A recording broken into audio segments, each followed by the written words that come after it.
que tu es pierre et que sur cette pierre, je bâtirai mon église. Maintenant, ici, c'est clair. Ben là, c'est écrit, pasteur Abou, c'est écrit. Il dit que le Père est aux cieux. Ça, c'est Jésus qui dit, vrai ou faux?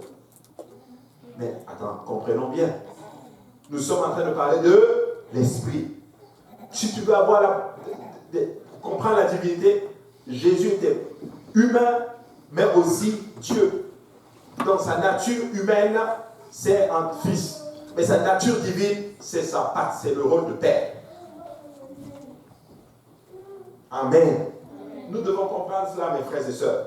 Nous devons comprendre vraiment cela.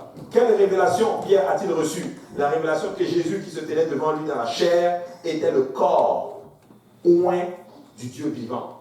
C'est ça qu'il a eu. Quand il dit fils de Dieu, on est en train de dire, ok, celui-là, c'est dans ce corps que Dieu habite. Vous comprenez? C'est comme toi et moi, nous sommes corps, toi et moi, nous sommes esprit. Toi et moi, nous avons un corps, une âme et un esprit. Mais Jésus avait un corps, une âme et un esprit. Sauf que lui, l'esprit qui était en lui, c'était le Dieu Tout-Puissant. Voici pourquoi il dit, le Père est en moi. La Bible dit dans le livre de Corinthiens, ceci, Dieu était en Christ, réconciliant le monde avec lui-même. Amen. Donc nous devons comprendre ces choses-là. Ainsi, mes frères et sœurs, il y avait 1 Timothée chapitre 3 et 16 dit ceci, et sans comprendre le mystère de la piété est grand. Alléluia. Dieu a été manifesté en chair, il a été justifié en esprit, a été vu des anges, a été prêché parmi les nations, a été cru dans le monde et a été élevé dans la gloire. La Bible dit ceci, et sans contredit, le mystère de la piété est grand. Mais c'est quoi le mystère de la piété? Il y a 2 points là. Pour dire, on va expliquer la suite. Le mystère de la piété, c'est quoi? Dieu a été manifesté en chair. Amen. Maintenant, tu vas parler des trinitaires, ils vont te dire, ah mais explique-nous la Trinité. Non, c'est un mystère. Avez-vous déjà entendu ça? Il y a 2 mystères dans la Bible. Le mystère de la piété, Dieu a été manifesté en chair, et le mystère de l'iniquité, c'est que le diable va se manifester en chair aussi. C'est ce qu'on appelle l'antéchrist. Amen. Mais il dit, ça j'ai pris la version Darby parce que la Bible seconde dit celui qui a été manifesté en chair. Mais là dans la Darby c'est clair. Dieu, Yahweh, Elohim, l'éternel, le grand Dieu, le créateur de toutes choses, s'est manifesté dans un corps humain. Il a été vu des anges. Parce que les anges n'ont jamais vu Dieu en esprit. Mais quand ils ont vu le Fils, ils ont vu la chair, Jésus quand il est né, ils se sont réjouis. Parce que pour une fois, ils ont vu leur Créateur en image. Wow, voici notre Dieu. Même sur le plan de tabernacle, ils ont les yeux baissés pour ne pas voir Dieu. Parce que Dieu s'est manifesté au milieu du tabernacle, au milieu de l'arche de l'Alliance. Église de Dieu, écoutez-moi bien encore une fois. Le Seigneur, notre Dieu, est le seul éternel. Et Jésus-Christ est Dieu manifesté dans la chair spécifiquement. Et quand nous disons que Jésus-Christ est Dieu, nous ne sommes pas en train de dire que l'être humain, le corps est Dieu. Nous sommes en train de dire que Dieu s'est manifesté dans la chair pour sauver sa créature. Et il fait cette distinction. Pourquoi Jésus disait mon Père, pour que tu n'adores pas l'homme, la créature, la chair. Pour que tu saches que le Dieu que tu adores, il est esprit. Mais pour te sauver, il fallait qu'il vienne en chair. Parce qu'il fallait du sang humain pour te racheter. Amen. Alléluia. C'est important de comprendre, mes frères, ces choses-là. Alléluia. J'ai vraiment bientôt à terminer. La Bible nous enseigne qu'il y a un trône au ciel, dans le ciel, et qu'un seul siège sur ce trône, et il s'appelle Jésus. Ésaïe 45 et 22 dit ceci, tournez-vous vers moi, et vous serez sauvés, vous tous qui êtes aux extrémités de la terre. Il parle de nous. Vous tous qui êtes aux extrémités de la terre, l'Éternel te dit dans Ésaïe 45, 22, tournez-vous vers moi. Enfin, pas moi là, mais lui. Alléluia. Car je suis Dieu et il n'y en a point d'autre. Dieu dit tourne-toi vers lui parce qu'il n'y a aucun autre Dieu. Mais regarde ce qui se passe au verset 23. Je le jure par moi-même. Je le jure par moi-même. La vérité sort de ma bouche et ma parole ne sera point révoquée. Tout genou fléchira devant moi, toute langue jurera par moi. Écoutez, pourquoi j'ai mis ces deux passages? Pour vous montrer quelque chose, mes frères et sœurs. Écoutez, Ésaïe chapitre 47 et 22. Nous sommes dans l'Ancien Testament. Ésaïe dit ceci, ça c'est Dieu qui parle à travers Ésaïe.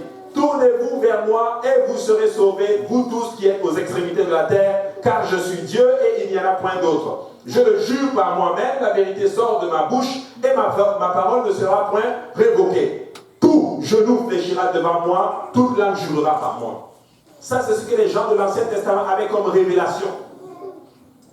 Mais quand nous rentrons dans le Nouveau Testament, Paul, l'apôtre, va avoir la révélation sur Ésaïe chapitre 45. Il va comprendre, il va tout comprendre. Je suis convaincu que même Pierre n'a pas eu cette révélation-là.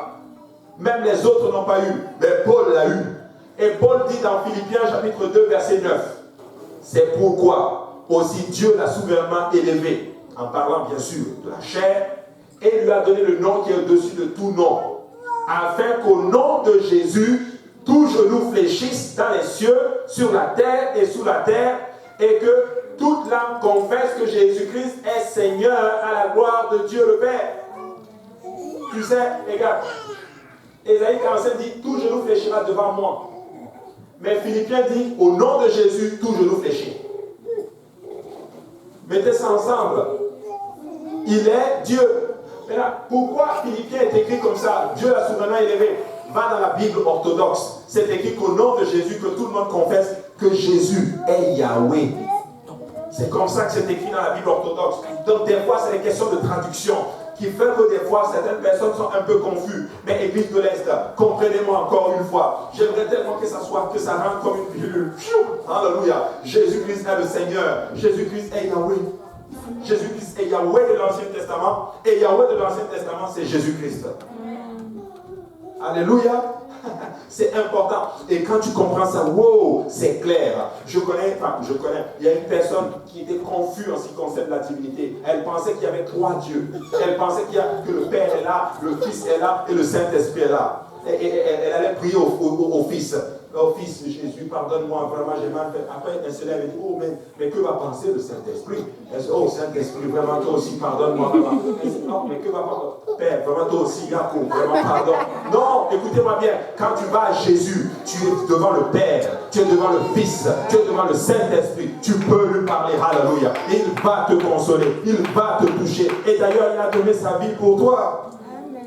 Amen. Amen.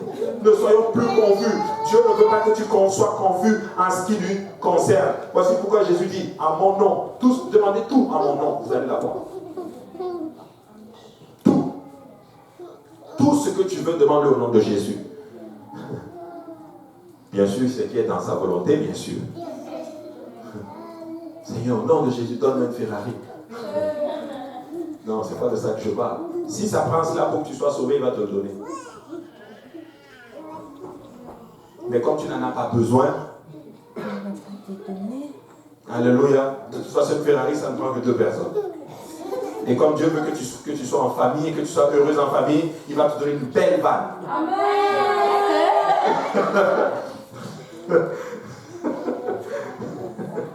Alléluia, le Seigneur est bon. Ça, c'était la touche du mot. Bâton, on peut le mettre pour le Seigneur. Alléluia. Vous savez, ces deux passages peuvent être vrais, ne peuvent pas être vrais à moins que Jésus est Dieu. Donc, et comme c'est vrai, Jésus est Dieu. Alléluia. Galates 3, mais vraiment, quel est le problème? Beaucoup de soi-disant trinitaires prétendent qu'ils croient également en un seul Dieu. Vaut-il la peine de faire une division? Nous ne discutons pas simplement de la sémantique. Il y a vraiment une différence, mes frères et sœurs. 3 personnes en Dieu, il y a vraiment une différence, mes frères et sœurs. C'est confus. Et ce n'est pas ce que la Bible enseigne. La fausse doctrine de la Trinité est accompagnée dans l'histoire de l'Église par une fausse formule baptismale. La question cruciale est en quel nom avez-vous été baptisé? Et cette doctrine qui est entrée, bien sûr, au concile de Nicée avec Constantin, est venue en d'autres termes lorsqu'il a voulu se faire baptiser. Il a dit, aspergez-moi, et même pour être sûr de respecter aussi les autres religions païennes, baptisez-moi au nom du Père, du Fils et du Saint-Esprit. Parce que l'église primitive ne baptisait pas au nom du Père, Fils et Saint-Esprit. Ils baptisaient tous au nom de Jésus. Même les catholiques, quand ils ont commencé, c'est écrit dans leur Bible qu'ils baptisaient tous au nom de Jésus. C'est quand le concile est arrivé pour respecter les autres religions païennes. Qu'est-ce qu'il a fait? On va baptiser au nom du Père, du Fils et du Saint-Esprit. Et Galates 3, 27 le dit, vous qui avez été baptisés en Christ, vous avez revêtu Christ. C'est en Jésus qu'on est baptisé. Jésus n'a même jamais entendu parler de Père. Écoutez, même dans Matthieu chapitre 28, 19, où c'est écrit, allez, faites de toutes les nations des disciples, les au nom du Père, Fils et Saint-Esprit. Étudiez bien l'histoire des traductions. On pense que les apôtres, les grands théologiens, même le pape Benoît XVI l'a dit, ils le disent en d'autres termes, que ce n'est pas dans le texte original. C'est lors du concile de Nicée. Quand ils ont fait le concile et qu'il a déclaré cette religion de Rome pour respecter les autres païens, on va traduire ce Matthieu 28, le rajouter et faire de telle sorte que ça fit en d'autres termes. Mais le vrai texte dit ceci, allez faire de toutes les nations des disciples, baptisez-les en mon nom. Point. C'est ce que le texte dit. Et c'est confirmé. J'ai fait des recherches là-dessus. J'ai vu plein de textes qui parlent de cela. Le rabbin, quand il était venu, il en avait parlé. Tu sais, le diable n'a aucun problème tant et aussi longtemps que tu es perdu. Amen. Mais je ne veux pas que tu sois perdu. Et Jésus non plus ne veut pas que tu sois perdu. Tu dois t'assurer que tu as porté le nom du Jésus dans le nom de baptême. Alléluia. Vous savez, le vrai danger est celui, si nous avons un faux baptême, cela va finir par ce qu'on appelle un faux salut. Le baptême n'est pas une option. Il n'y a pas dans la Bible de chrétien qui n'ait pas été baptisé. Et la Bible dit qu'il n'y a qu'un seul baptême. Écoutez-moi bien, cette affaire de chrétien, ok, crois seulement au Seigneur Jésus, tu seras sauvé. Ça n'existe pas dans la Bible. Ou du moins, la prière du salut. Elle n'est pas dans la Bible. Est-ce qu'il y a quelqu'un qui a déjà vu la prière du salut dans la Bible? Voici maintenant comment les téléévangélistes le font. Oh, si tu crois dans le Seigneur, lève-toi, lève ta main et répète après moi, Seigneur Jésus, je me confesse, je demande. Les chrétiens ne faisaient pas ça. Nulle part nous voyons ceci dans la Bible. Jamais on te disait, lève la main, confesse le Seigneur Jésus de ta bouche, bénis-le, dis que tu as péché, dis que tu as fait ceci, et finalement tu es chrétien. Non! Certains ne vont plus à la téléévangéliste. Oh, vous qui regardez par la télévision, lève-toi, touche juste l'écran et tu es sauvé. Non! Il n'y a pas ça dans la Bible, mes frères et sœurs. Mais le jour de la Pentecôte, oh frère, que devons-nous Pierre faire? Pierre leur dit, répandez-vous. Et que chacun de vous, il dit chacun, soit baptisé au nom de Jésus pour le pardon de vos péchés. Et vous recevrez le nom de l'Esprit, du Saint-Esprit. Ce jour-là, 3000 âmes ont été baptisées au nom du Seigneur Jésus. C'était ça qu'on entrait dans l'alliance. Alléluia. Qu'on devenait enfant de Dieu. Écoutez, moi je veux vous dire quelque chose. Les apôtres seraient choqués, littéralement, de la chrétienté, de ce qu'est la chrétienté devenue de nos jours. Si Paul venait à notre temps, il va juste être renversé de comment nous fonctionnons. Mais mes frères et sœurs, ne soyons pas trompés. Notre pierre de fondement, c'est encore Dieu est un et le salut au nom du Seigneur Jésus. Alléluia. C'est important.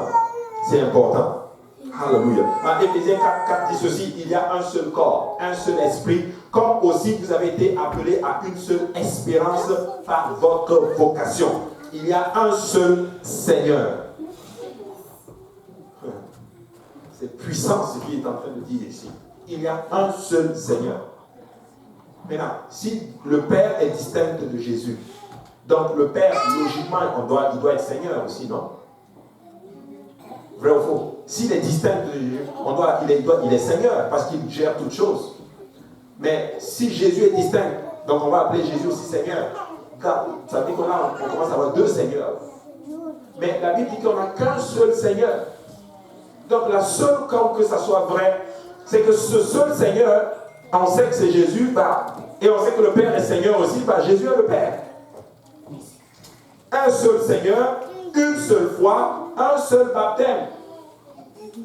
Qu'est-ce que ça veut dire? Ça ne veut pas dire, ok, moi je me suis baptisé au nom du Père, Fils et Saint-Esprit, et puis j'ai été baptisé au nom de Jésus, c'est deux baptêmes. Non.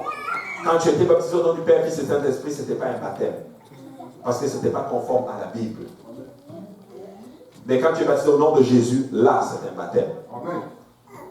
Vous comprenez? Je vais le dire ici. Tant que ce n'est pas fait comme dans la Bible, ce n'est pas un baptême. comme dans la Bible, c'est un baptême. Il y a un seul baptême. Ainsi, si tu as été baptisé, par exemple, au nom du Père, du Fils et du Saint-Esprit, une fois par immersion, et que tu as été baptisé au nom du Père, du Fils et du Saint-Esprit par aspersion, tu n'as pas deux baptêmes. Tu n'as pas de baptême du tout. Mais si tu as été baptisé par immersion au nom de Jésus, tu es baptisé une fois. Et c'est le baptême qu'il te faut. C'est pourquoi l'Écriture dit qu'il y a un seul baptême. Vous, comme vous avez aussi été appelés à une seule espérance par votre vocation. Il y a un seul Seigneur, une seule foi, un seul baptême, un seul Dieu et Père de tous. Écoute, ce Dieu-là, qui est le Père de tous, est aussi le Seigneur. Mais pourtant, la Bible dit que c'est Jésus le Seigneur, que tout le monde confesse que Jésus est Seigneur. Donc, si on met tout ça ensemble, Jésus est le Père. Amen. Qui est au-dessus. Oh, il est puissant, le verset 6. Ce Dieu-là, qui est Père de tous, il est le Père de tous, même des non-chrétiens. Mais oui, la Bible dit que Dieu est le créateur, il est le créateur de tous, il est le Père de tout le monde. Exact. Je sais que je choque beaucoup de personnes. Ce que je me dis par là, ok. Même le musulman, là, qui l'a créé? C'est Dieu. Donc Dieu est son Père. C'est juste que le musulman n'est pas encore dans la maison. Vrai ou faux? Tu es Père quand tu as tout créé, comme il est créé là, le Père de la création. Mais quand on dit que nous sommes fils, c'est parce que nous sommes entrés dans la maison, nous sommes dans l'alliance. Vous savez, un père peut avoir des fils, mais ceux qui sont dans l'alliance, dans la maison, et ceux qui sont le Père, qui sont dans le ciel. Amen. Et Père de tous. Et parmi tous. Et en tous. Il est parmi nous et il est en nous.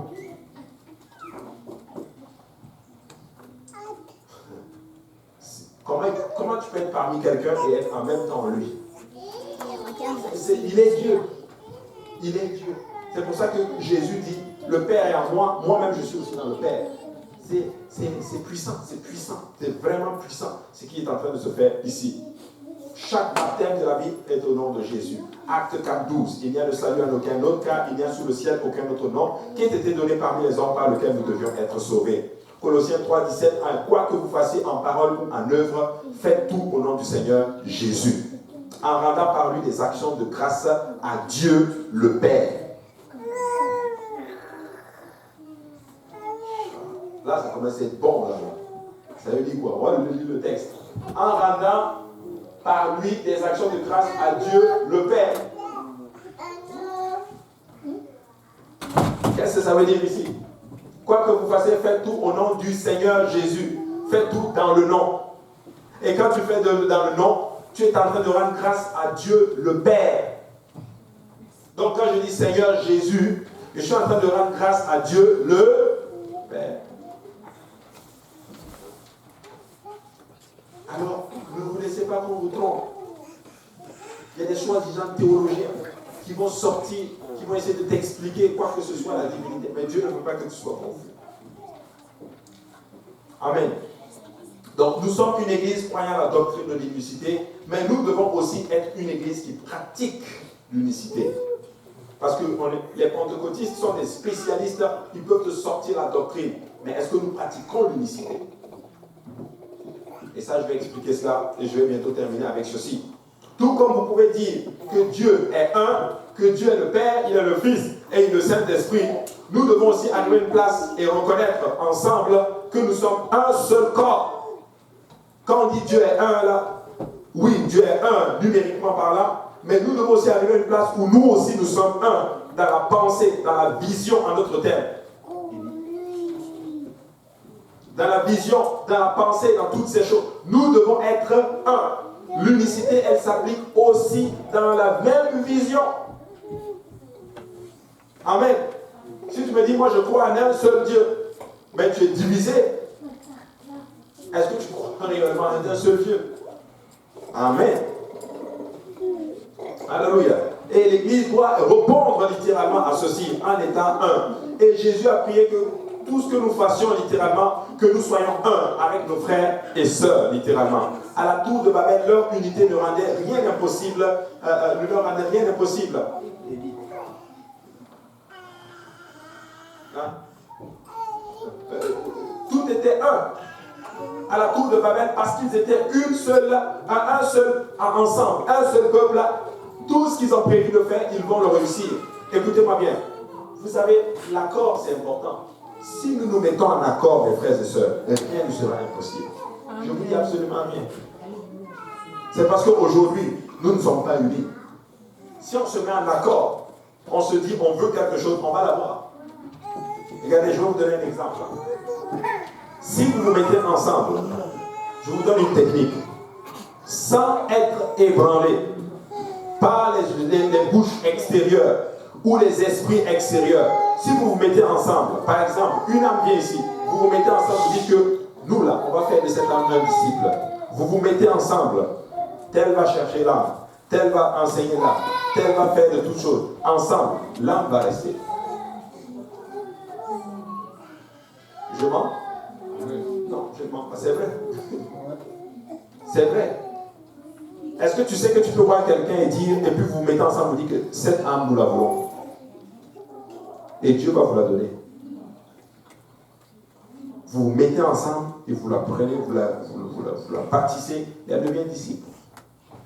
Pourquoi je parle de ceci? Parce qu'on l'a déjà fait. Où on s'est mis en accord avec les frères, cette âme, nous la voulons. Parce que nous voyons le potentiel qui est en elle. Nous allons la récupérer. Et on l'a récupérée, elle est dans l'église, elle sert le Seigneur aujourd'hui. Mariée avec tes enfants.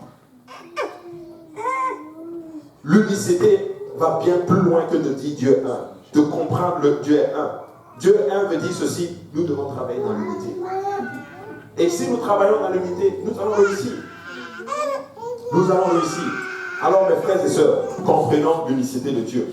Alléluia. Genèse 11:6, et l'Éternel dit, voici, ils forment un seul peuple et ont tous un même langage, une même langue. Et c'est là ce qu'ils ont entrepris. Rien ne les empêcherait de faire tout ce qu'ils auraient projeté. Absolument rien. Écoute-moi bien. Est-ce que tu veux quelque chose dans la maison du Seigneur? As-tu un problème sur quelque chose? Mets-toi en accord avec quelqu'un dans la parole du Seigneur. Regardez, je vais vous donner une technique. Regardez votre vie, regardez ce que vous voulez, cherchez dans la parole de Dieu, trouvez une parole qui conforme à la parole de Dieu et mettez-vous en accord avec quelqu'un. Et demandez à Dieu, ça va arriver. Parce que là où 2 ou 3 s'accordent en mon nom, je suis au parmi eux. Mais je vais vous dire comment nous fonctionnons maintenant dans la maison de Dieu. On se cache même les choses. Il ne faut pas que je sache que je veux faire ceci. C'est quand ça va arriver que là tout le monde va savoir. Maintenant, je suis d'accord, il y a certaines personnes à qui il ne faut pas dire tes affaires. Mais il y a certaines personnes, il faut leur dire. Vous vous mettez encore, vous priez ensemble, la chose va arriver. C'est vrai. C'est vrai. Ce que je suis en train de dire, rien n'est impossible aux enfants de Dieu. Nous pouvons tout avoir. Tu te mets en accord avec quelqu'un. Tout ce que vous cherchez, mettez-le en accord. Mets-toi en accord avec quelqu'un. Priez ensemble. Vous pouvez même te mettre en accord avec quelqu'un, tu te dis, on va prier tous les jours, pendant une semaine, pour cette situation. Tu vas voir. Alléluia. Très important. Jésus a prié pour l'unité en présence de ses disciples qui se querellaient ils se querellaient entre eux. Et Jésus a prié pour qu'ils soient un. Ça ne sert à rien de se quereller. Ça ne sert à rien. Ça ne sert à rien d'être jaloux l'un envers les autres. Ça ne sert absolument à rien. Parce que Dieu dit, tu sais, quand Dieu est résolu de bénir quelqu'un, que tu sois jaloux ou pas jaloux, ça ne va pas arrêter la bénédiction de la personne. Donc, il faut mieux juste être en accord. Parce que quand Dieu bénit un, ça veut dire que ton tour arrive. Mais oui. Quand Dieu bénit quelqu'un, moi je sais que Dieu va me bénir. Je vous assure, quand Dieu commence à bénir l'église de quelque chose, moi je suis content. Parce que je sais que ma part arrive. Ça veut dire, c'est ça l'unicité. Car notre Dieu est un. Il ne change pas. Si lui il est un, il ne va pas diviser son corps. Alléluia. Alors, Église de l'Est, comprenons l'unicité. Notre Dieu est un, il est assis sur le trône, nous aussi on doit être un. Amen. Gloire à Dieu. Et j'ai bientôt fini avec ceci. Que devrions-nous ressentir si nous n'aurons pas la demande du Seigneur qui est l'unicité, ou du moins être unis? Nous allons tout simplement être frustrés. Et nous allons trouver cette chrétienté. On va dire qu'elle ne marche pas, alors qu'elle marche. Amen. Alors, ce soir, nous allons établir la deuxième pierre de fondement, l'unicité de Dieu. Mais nous voulons être une église qui ne comprend pas seulement que l'unicité, elle est juste Dieu est un. Non. C'est Dieu est un, et ça va beaucoup plus loin que ça. Ensemble. Ensemble. Un. Dans la même vision. Je veux vous dire encore, ne permettez à personne de déstabiliser la vision. Amen. Oui. Ce n'est pas que je les prends comme exemple, mais je veux juste vous montrer quelque chose. Tu ne peux pas aller corrompre un Chinois. Tu ne peux pas mettre un Chinois contre ses frères. C'est impossible. Est-ce que je mens?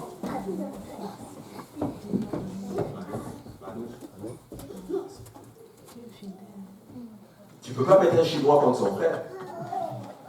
Tu ne peux pas arriver prendre un Chinois à côté, tu t'assois, tu le montres bien. Contre ses propres frères. C'est rare, c'est difficile. Ils sont ensemble. Ils sont en train de prendre le monde. Est-ce que je mens? Non, je ne mens pas. Ce que je dis est vrai. C'est pour ça que quand ils vont quelque part, même ce que vous-même vous faites là, ils deviennent experts dedans. Ils font ça mieux que vous. Ils font même la tchéké mieux que les Ivoiriens. Ils disent que c'est le premier producteur d'atchéké dans le monde. Tiens, les Chinois. Parce qu'ils ont compris un principe. Église, si nous comprenons ces principes d'unicité, ces principes de solidarité, ces principes de nous allons faire de grandes choses. Ça ne sert à rien de savoir que nous sommes de bomber la poitrine, nous connaissons la doctrine. Dieu est un, tu peux même citer les paroles. Oui, c'est bon. Mais au-delà de cela, applique-le. Amen. Soutenez-vous. Soutenez-vous et soutenez l'œuvre et soutenez la vision. Amen. Soutenez la vision au nom du Seigneur Jésus. Alors levons-nous tous ensemble. Alléluia. Nous allons remercier le Seigneur. Alléluia. Et nous allons venir comme un seul homme à l'autel et nous allons remercier le Seigneur. Amen. Alléluia. Gloire au nom de Jésus. Alléluia. Merci Seigneur. Alléluia. Je ne sais pas si le frère Carl a pu faire prendre l'assistance parce que nos huissiers ne sont pas là. Alléluia.